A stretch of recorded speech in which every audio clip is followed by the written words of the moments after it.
Hello friends, this is Ashish Tiwari. मैंने अपना score बता रखा है 193.5 in SSC CGL mains. Friends, आज मैं आपके साथ सबसे पहला टॉपिक स्टार्ट करने वाला हूँ, नंबर सिस्टम जो कि होगा। फ्रेंड्स, पढ़ने से पहले कुछ चीज़ें मैं आपको बताना चाहूँगा कि आप जब भी कोई भी चीज़ पढ़ना स्टार्ट करें, देन उस पे ये ज़रूर सोचें कि वो आप क्यों पढ़ने वाले हैं, उसका कितना यूज़ होगा और एग्ज़ाम के पॉइंट ऑफ व्यू से वो चीज़ कितनी आने वाली है। सो ये फर्स्ट वीडियो होगा जो कि मैं आपको बेसिक टर्म्स इसमें मैं एक्सप्लेन करूंगा कि कौन कौन से टर्म्स बेसिक यूज़ होते हैं। सी इससे रिलेटेड जो क्वेश्चंस आते हैं वो बहुत इजी होते हैं। नंबर सिस्टम से जो क्वेश्चंस आते हैं वो बहुत इजी होते हैं। उनमें कई बार प्रॉब्लम क्या होती है कि उनके जो टर्म्स होते हैं वो बहुत डिफिकल्ट होते हैं। सो कई बार प्रॉब्लम ये नहीं आती है कि क्वेश्चन बहुत टफ है, बट प्रॉब्लम क्या आती है कि उसमें जो भी टर्म यूज़ हुआ था वो नहीं पता होता, उसका मतलब क्या होगा ये नहीं पता होता है। सो नंबर स्टार्ट मैं करता हूँ। सबसे पहले मैं जिस टर्म के बारे में डिस्कस करूंगा वो होगा फेस वैल्यू। सी जैसे आपको कोई न्यूमेरल गिवन है, मान लीजिए आपको गिवन है 104,598, ठीक है। सो इस पे पूछता है 9 की फेस वैल्यू क्या है।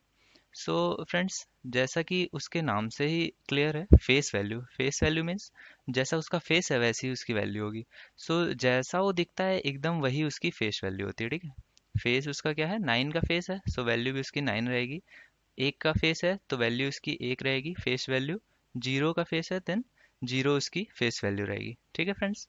बट अगर प्लेस वैल्यू पे आता है, देन मान लीजिए कोई न्यूमरल है 7481, देन उसकी प्लेस कितनी कहाँ पे है उस पे डिपेंड करेगी उसकी प्लेस वैल्यू, ठीक है। जैसे ये फर्स्ट पे है, देन इसकी प्लेस वैल्यू कितनी होगी 1।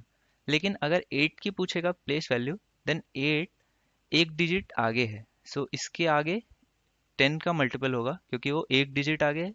सो इसकी प्लेस वैल्यू कितनी हो जाएगी 80। सिमिलरली अगर 7 की प्लेस वैल्यू पूछता है, देन 7 मल्टीप्लाइड विथ वो कितने डिजिट आगे है, 3 डिजिट। सो उसकी प्लेस वैल्यू कितनी होगी 1000। फ्रेंड्स, इस इन दोनों टर्म्स का वैसे एसएससी में बहुत ज़्यादा यूज़ नहीं है, लेकिन आपको पता होना चाहिए कि कभी भी क्वेश्चंस में आ जाता है। बहुत सिंपल से क्वेश्चन पे भी अगर उसने एंड में ऐसा बोल दिया कि उसकी फेस वैल्यू बताइए उस डिजिट में 4 की, देन क्वेश्चन बहुत टफ हो सकता है। सो आपको पता होना चाहिए कि इन टर्म्स का मतलब क्या है। नेक्स्ट मैं बहुत ही बेसिक्स चीज़ें हैं जो आपको पता होनी चाहिए नंबर सिस्टम में, वो मैं आपको एक्सप्लेन करूंगा। नंबर सिस्टम में आपको नंबर्स के बारे में पता होना चाहिए, कितने नंबर्स होते हैं। क्या होता है फ्रेंड्स कई बार कि जब आप कोई भी क्वेश्चन सॉल्व कर रहे हैं तो एंड में उस पे आंसर जो आया वो बोलता है कि स्मॉलेस्ट होल नंबर बताइए। अब आपका आंसर तो आ गया बट वो बोल रहा है स्मॉलेस्ट होल नंबर पॉसिबल बताइए। सो उसमें आप कंफ्यूज हो जाते हैं कि होल नंबर क्या होता है या फिर नेचुरल नंबर क्या होता है। सो मैं उसको डिफाइन करूंगा, ठीक है फ्रेंड्स। सो यहाँ से जीरो है और ये प्लस इन्फिनिटी एंड यहाँ पे माइनस इन्फिनिटी, ठीक है। तो इस पे नंबर्स हैं। सो नेचुरल नंबर क्या होता है फ्रेंड्स कि 1 से स्टार्ट होके 2, 3, 4 एंड सो ऑन, ये सारे इनफाइनाइट तक जो जाते हैं नंबर, ये नेचुरल नंबर्स में आते हैं, ठीक है। होल नंबर्स में सारे नेचुरल नंबर्स होते हैं और जीरो भी इंक्लूडेड होता है। सो जीरो से लेकर इनफाइनाइट तक जब जाते हैं सो ये होल नंबर में आ जाएंगे। जब भी वो इंटीजर बोलता है तो इंटीजर्स में सारे ही इंटीजर्स आते हैं, चाहे वो -1 हो या +1। सो इस पे माइनस इन्फिनिटी से प्लस इन्फिनिटी तक सारी इंटीग्रल वैल्यूज आती हैं। इंटीग्रल वैल्यू मतलब क्या, कि इसमें 0.5 नहीं आएगा, 0.5 नहीं आएगा, इसमें सारे ही इंटीजर्स आएंगे 1 एंड 0। सो जितने भी उस पे 0, 1, 2 ऐसे आपको दिखेंगे, वो सारे एक साथ अगर मैं कहूँ तो इस पे सारे वैल्यूज जो इंटीजर वैल्यूज होंगी वो इसमें आएंगी। अब फ्रेंड्स, जो रियल नंबर होता है, रियल नंबर जो कि इस पे नहीं लिखा हुआ है, इसमें सभी वैल्यूज आती हैं माइनस इन्फिनिटी से प्लस इन्फिनिटी तक। सभी सभी वैल्यूज इसके अंदर होंगी, इंक्लूडिंग डेसिमल वैल्यूज, सभी इसके अंदर होती हैं। रियल नंबर में सारे नंबर्स आते हैं। नॉन रियल नंबर्स में क्या होता है, जैसे कि √-1 है, से इसकी वैल्यू हमें पता नहीं है, √-1 की वैल्यू क्या होती है। सो ये नॉन रियल में आते हैं, ठीक है फ्रेंड्स, जिसको कि आई भी करके बोलते हैं। अब फ्रेंड्स आता है प्राइम नंबर्स। सो इसके लिए बोला गया है कि ग्रेटर देन वन, कोई भी ऐसा नंबर जो वन एंड इटसेल्फ से डिवाइड होता है। ग्रेटर देन वन, कोई भी नंबर जो वन एंड इटसेल्फ से डिवाइड होता है वो प्राइम नंबर्स में आता है। अब कई बार क्वेश्चन क्या होता है, वो बोल देता है कि आपके आंसर्स आ गए हैं, अब उसमें बोलिए कंपोजिट नंबर कौन सा होगा इसमें। तो अगर आपको कंपोजिट नंबर नहीं पता है देन आप कंफ्यूज हो जाएंगे और आंसर हो सकता है गलत भी टिक कर दें। सो कंपोजिट नंबर क्या होते हैं? Non prime numbers. Greater than one, non prime numbers को कंपोजिट नंबर बोलते हैं। ठीक है फ्रेंड्स। अब प्राइम नंबर में ही फ्रेंड्स कई बार पूछता है कि सबसे छोटा प्राइम नंबर क्या होगा। सो अगर जिसको ये बात नहीं पता है कि वो ग्रेटर देन वन होता है, तो उसमें वो आंसर हो सकता है वन भी दे दे, जो कि गलत हो जाएगा। सो सबसे छोटा प्राइम नंबर क्या होता है? टू। ये भी आपको पता होना चाहिए। सो आपने जान लिया नेचुरल नंबर क्या होते हैं, whole numbers, integers, real number जान लिया, नॉन रियल नंबर्स जान लिए। उसके बाद आपने प्राइम नंबर्स जान लिए, कंपोजिट नंबर्स जान लिए। अब आपको जानना है को प्राइम नंबर्स।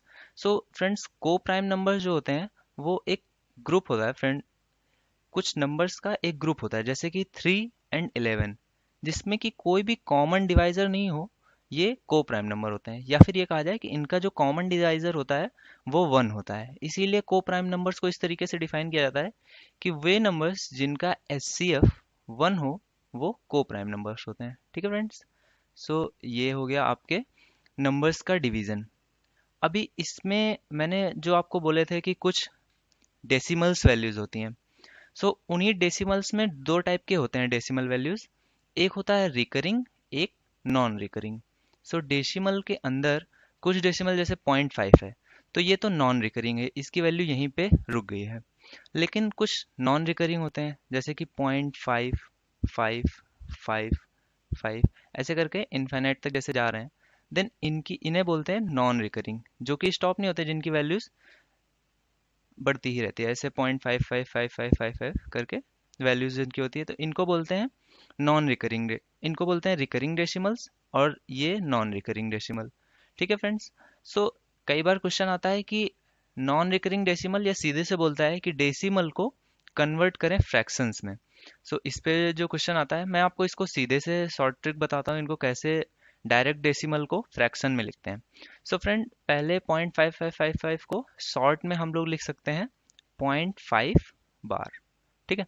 अब आपको जो मैं कॉन्सेप्ट बताने वाला, जो शॉर्ट ट्रिक बताने वाला, उसको बहुत ध्यान से देखिएगा। 0.5 बार को हमें डायरेक्ट लिखना है फ्रैक्शन में। देन हम क्या करेंगे, पॉइंट के आगे जो डिजिट है, पहले तो पॉइंट के पहले अगर कोई डिजिट हो, मान लीजिए अगर यहाँ पे हो 2.5, तो इसको पहले आप लिख लीजिए 2 + 0.5 बार। आप इसको अलग कर सकते हैं। सो पहले कुछ भी नहीं बचा। देन आप इसको लिख सकते हैं 0.5 बार को सीधे से लिखेंगे 5/9। जितने डिजिट्स के ऊपर बार होगा उतने आप 9 लगा लेंगे। ठीक है फ्रेंड्स। अगर आपको गिवन हो, मान लीजिए 0.454545 इस तरीके से हो, तो इस पे आप क्या करेंगे, पहले इसको लिखेंगे 0.45 बार। ठीक है फ्रेंड। एंड देन जितने डिजिट्स के आगे बार है उतने डिजिट्स आप 9 को लिखेंगे, उतनी बार आप 9 डिजिट को लिखेंगे। सो ये इसका डायरेक्ट डेसिमल को फ्रैक्शन में आपने कन्वर्ट कर दिया। इस पे क्वेश्चंस आता है कई बार कि पूछ लेता है कि गिवन है कोई भी डिजिट, उसको फ्रैक्शन में कन्वर्ट करने के लिए बोल दिया। सो ये इजी वाले हो गए। अब इसमें से कुछ टफ भी आते हैं, जैसे कि लिखा हुआ है 0.1454545। सो इसमें अब क्या करें। सो इसमें भी कुछ नहीं करना है, जैसे मैंने आपको बताया, पहले इसको आप बार के फॉर्म में लिख लीजिए। तो इसको कैसे लिखेंगे, 0.145 बार। ठीक है फ्रेंड। जैसा कि बताया, उसको पहले बार के फॉर्म में लिख लिया। अभी जैसे मैंने पहले बताया कि इस पे जितने डिजिट्स पे बार लगा हुआ है उतने डिजिट आप 9 के लिख दीजिए। तो 2 पे बार लिखा था, तो 2 बार आपने 9 लिख देना है। ठीक है फ्रेंड्स। एंड देन जितने डिजिट्स पे बार नहीं है उस पे 0 लिख देना है। ठीक है। और क्योंकि इस पे एक पे बार नहीं था, तो आपको उसको इससे घटाना भी होगा, उस डिजिट को जिस पे बार नहीं था उसको इससे घटा दीजिए। सो इसका आंसर सीधे सीधे क्या आ जाएगा, 144/990। ठीक है। ये और एक हो गया। अभी एक और इजी सा समझ लेते हैं। मान लीजिए कि एक पे बार हो और दो कॉमन हो, 0.14, 555 एंड सो ऑन। अगर ये डिजिट हो और इसको बोले कि फ्रैक्शन में कन्वर्ट करना है, देन आप क्या करोगे? इस पे सेम प्रोसेस है, पहले इसको बार के फॉर्म में लिख लीजिए। देन आपको क्या करना है,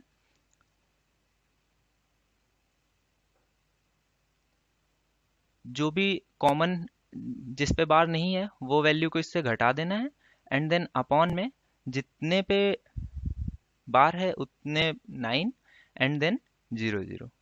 ठीक है फ्रेंड्स। सो फ्रेंड्स, अब मैं आपको रिकरिंग डेसिमल्स को ऐड करना सिखाने वाला हूँ। सो इस पे कुछ इजी क्वेश्चंस होते हैं और कुछ टफ क्वेश्चंस भी आते हैं। सो इजी क्वेश्चन से स्टार्ट करते हैं।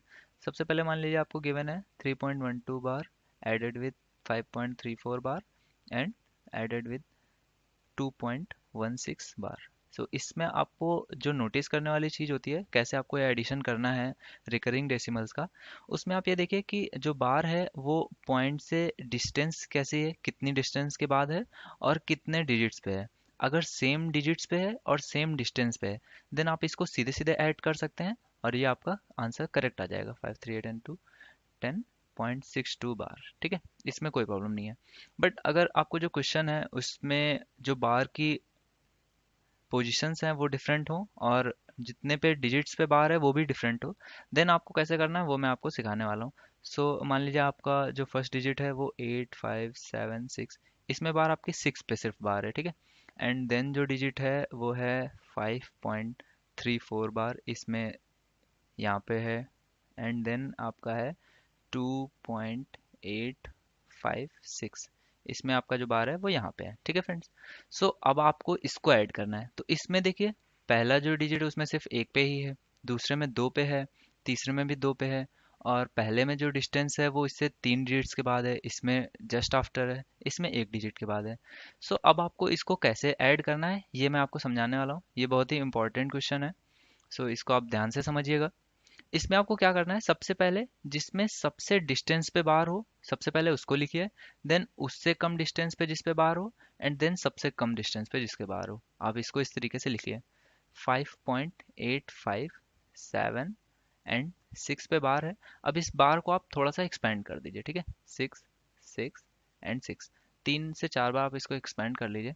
कितना एक्सपेंड करना है वो आप इसको बाद में भी एक्सपेंड कर सकते हैं, जब मैं आपको पूरा कॉन्सेप्ट समझा दूंगा तब आप पूरी तरीके से समझ जाएंगे कि उसको कैसे एक्सपेंड करना है और क्यों एक्सपेंड करना है।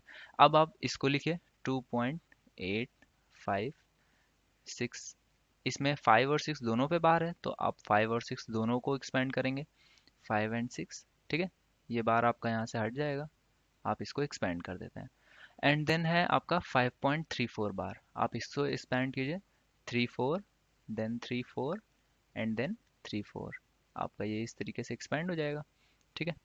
सो अब आपको क्या करना है, आपको बार की पोजीशन चेंज करनी है। पहले तो मैं आपको थोड़ा सा इसमें बेसिक चीज़ें बता दूं कि जैसे अगर लिखा हुआ है 10.2 पे बार, तो आप इसको 10.22 इस पे भी बार लिख सकते हैं, या इवन 222 पे भी बार लिख सकते हैं, क्योंकि सेम ही चीज़ आने वाली। जब आप इसको एक्सपेंड करेंगे तब भी 2222 ऐसे लिखेंगे। तो ये बार कितने ही डिजिट्स पे आप रख सकते हैं, ठीक है, इससे कोई फर्क नहीं पड़ता है। दूसरी चीज़ जो मैं आपको बताने वाला हूँ वो ये है कि जैसे 2 3 पे बार है, देन आप इसको लिख सकते हैं 10.2 एंड 3 2 पे बार।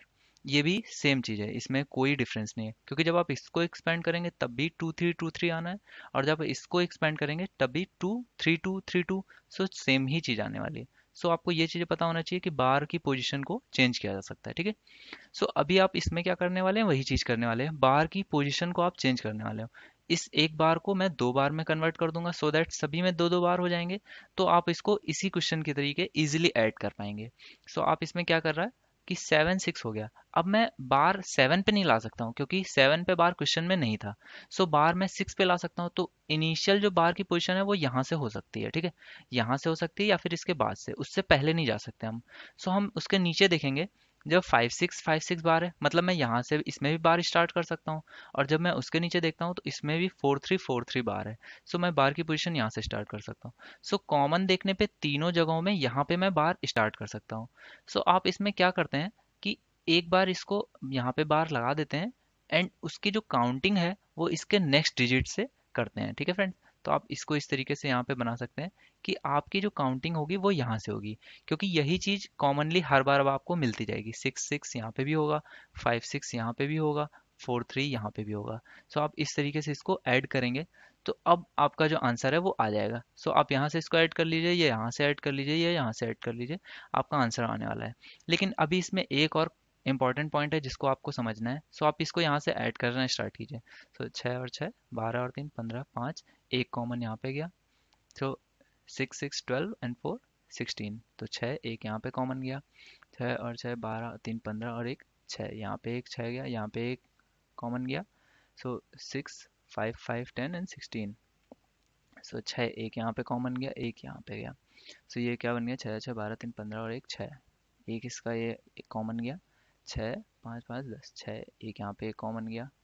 इसमें अगेन 7 7 14 एंड 3 17, यहाँ पे एक कॉमन गया। यहाँ पे 15 हो गया, यहाँ पे एक कॉमन गया। 20, दो यहाँ पे कॉमन गया। 5 5 10 और 14। सो अब आप इसमें देखिए, जो आपने दो दो डिजिट्स लिए थे, सो आपका जो कॉमन आया है वो 6 6 पे बार आया। लेकिन फ्रेंड्स अगर देखिए, अगर आप यहाँ से इसको एक डिजिट ऐड करते तो आपका यहाँ पे 65 आता, क्योंकि आपने यहाँ पे ऐड किया तो इसका एक कॉमन यहाँ पे आया है। अगर आप इसको यहाँ पे ऐड ना करते तो ये आपका 65 बार आता। अगर आप इसको डायरेक्ट यहीं पे लिखते तो ये आपका क्या आता, 65 बार यहाँ पे आता। तो 65 बार आंसर नहीं होगा, आंसर 66 पे बार होगा। सो आपको ये चीज़ समझनी होगी। अगर आप इसमें एडिशन एक डिजिट और एक्स्ट्रा लिख के करेंगे तभी आपका आंसर सही आएगा। सो इसका आंसर क्या आएगा, 14.05766 पे बार। अगर आप एक डिजिट इसके बाद एक्स्ट्रा लिखें तो ये हमेशा करेक्ट आंसर देगा, बट उस 65 जो यह कि यहाँ पे आने वाला था इसको आपको कट कर देना होगा। क्योंकि होता क्या है फ्रेंड्स, ये तो इनफाइनाइट तक एक्सपेंड होते हैं, तो इनफाइनाइट पे जो सबसे एंड पे जो भी एक्सपेंड होगा उसमें 65 आएगा, जिसकी की कोई भी वैल्यू नहीं होगी, क्योंकि उसके पहले हजारों लाखों बार 66 आ चुका होगा। सो ये वैसे ही है जैसे 1.6 को कोई एक्सपेंड करता है तो वो उसको क्या लिखता है, 667, अगर इसको शॉर्ट में लिखना होता है। लेकिन ये है क्या, 1.6 का बार।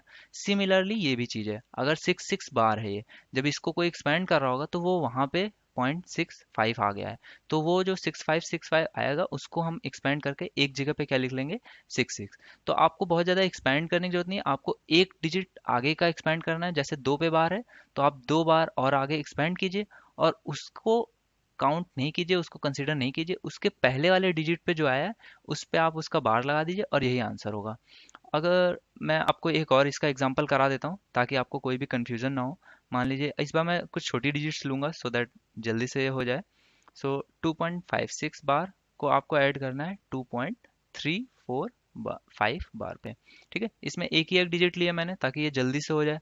इसमें एक डिजिट के बाद बार लगाए, इसमें दो डिजिट के बाद बार लगाए। सो आपको सबसे पहले क्या करना है, जैसे मैंने बताया, पहले जिसमें सबसे डिस्टेंस पे बार है उसको लिख दीजिए, देन उसको थोड़ा सा एक्सपेंड कीजिए। ठीक है, क्योंकि इसमें ज़्यादा नहीं है तो इसमें तो और ही जल्दी हो जाएगा। एंड देन उससे कम डिस्टेंस वाले पे लिखिए एंड उसको एक्सपेंड कीजिए। सो ये 6 6 6 6 इस तरीके से हो गया। अब आप देखिए इसमें क्योंकि 4 पे तो बार है नहीं क्वेश्चन में, तो आप इसको एक्सपेंड कहाँ से करेंगे, इसको आप 5 से एक्सपेंड कीजिए, तो यहाँ से हम इसको इस पे बार लगा सकते हैं। ठीक है, एंड इस पे 6 पे बार है तो इसको यहाँ से लगा सकते हैं, लेकिन ऊपर में नहीं है सो यहाँ पे लगाएंगे। एंड क्योंकि क्वेश्चन में मैक्सिमम बार सिर्फ एक ही डिजिट पे था तो हम भी सिर्फ एक ही डिजिट पे बार लगाएंगे। ठीक है, यहाँ पे हम बार लगाएंगे। तो अब इसको ऐड करेंगे, अब इसको हम ऐड नहीं करेंगे तो इसको सीधे सीधे ऐड करेंगे, तो 6 and 5 11। सो एक कॉमन आ गया यहाँ पे। सो अब इस पे 6 and 5 ये 12, एक कॉमन आ गया। यहाँ पे 1 एक कॉमन आएगा, एंड ये 9, और यहाँ पे कोई भी कॉमन नहीं आएगा, सो ये 4 पॉइंट। सो बार हमने कहाँ पे लगाया था, 2 पे, तो हमारा बार जो लगा है वो वहीं पे रहेगा। इसके बाद की जो डिजिट है उसको कंसीडर नहीं करेंगे। सो सीधे से हमारा आंसर क्या आ जाएगा, 4.912 बार। ठीक है फ्रेंड्स, सो ये आपको चीज़ समझनी होगी। इस पे आप और क्वेश्चंस अगर अटेम्प्ट करना चाहें तो मैं आपको क्वेश्चंस दे दूंगा, आप उसको कमेंट कर दीजिए, मैं आपको उसके और क्वेश्चंस दूंगा, फिर नेक्स्ट क्लास में उसका आंसर भी दे दूंगा।